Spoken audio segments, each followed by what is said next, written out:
स्वार्थ की दुनिया से कैसे मुक्त हो बताएं। कैसे मुक्त हो बताएं। बड़ा प्यारा प्रश्न पूछा है।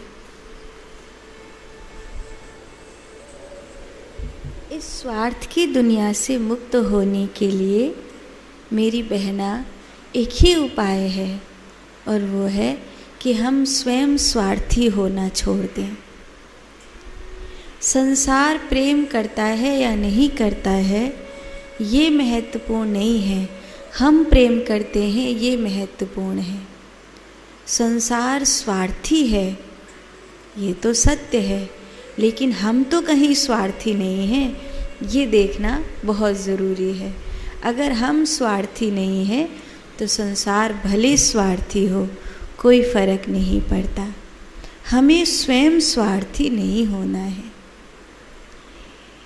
अध्यात्म के मार्ग में दूसरे को देखकर नहीं चला जाता, स्वयं को देखा जाता है।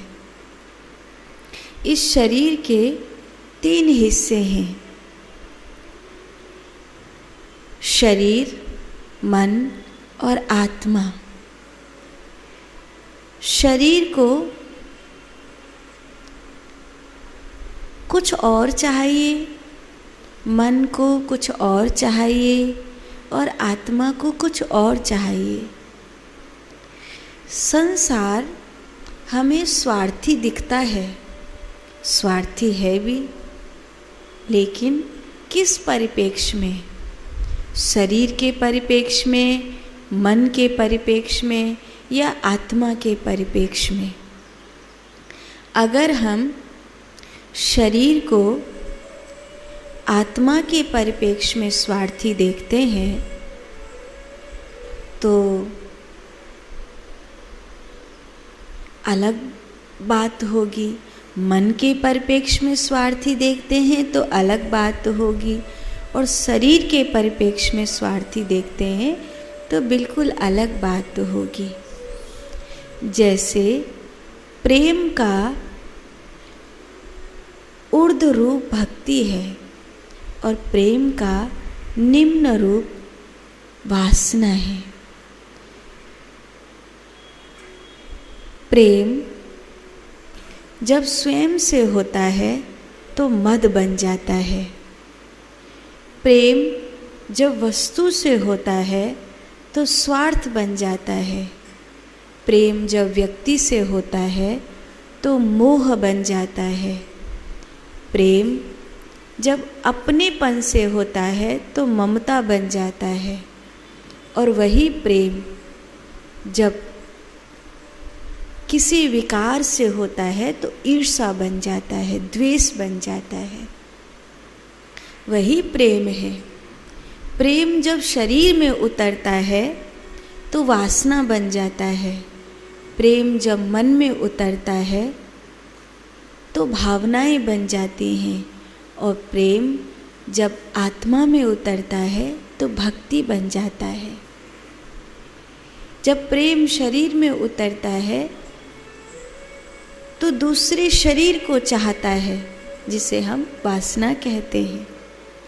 प्रेम जब मन में उतरता है तो भावनाएं बन जाती हैं, अपनत्व चाहता है, मित्रता चाहता है, संगीत, साहित्य।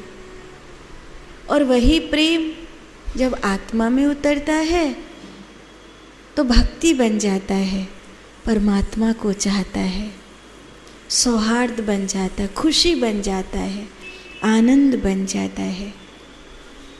तो जब हम कहते हैं कि संसार स्वार्थी है, और जैसे कि आपने कहा कि स्वार्थी संसार से कैसे मुक्त हों ये बताएं, तो एक ही उपाय है, स्वार्थ के संसार में हम स्वार्थ करना छोड़ दें।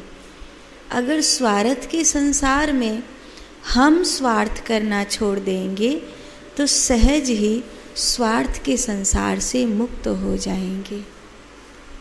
लेकिन उसको पहले हमको पहचानना होगा, पहले हमें उसको जानना होगा।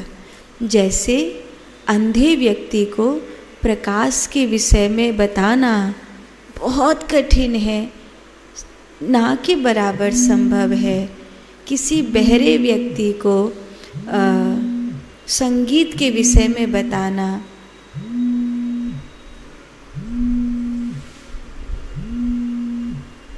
बहुत कठिन है, असंभव जैसा है। ऐसे ही जो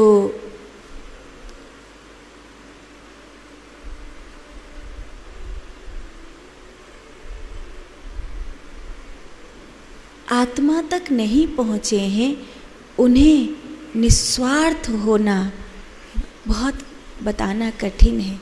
जब तक हृदय पर ही कोई चोट ना पड़े, जब हृदय पर ही कोई चोट पड़ेगी तब ही बात बनेगी।